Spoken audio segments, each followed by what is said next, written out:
Welcome to our YouTube tutorial on fixing the issue of your video not showing up in search results on your PC.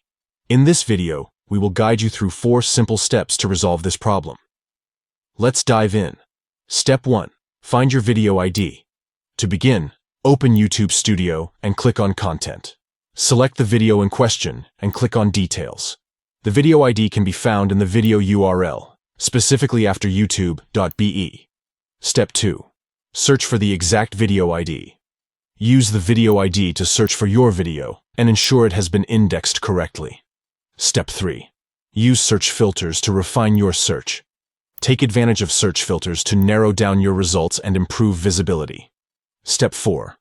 Improve your video tags. Open YouTube Studio, click on Content, and select the video you want to optimize. Click on Details, and then Show More. Scroll down to the Tags section and enhance your video tags. By following these simple steps, you can fix the issue of your YouTube video not appearing in search results on your PC. Remember to optimize your video tags and make use of search filters to improve visibility. Thank you for watching.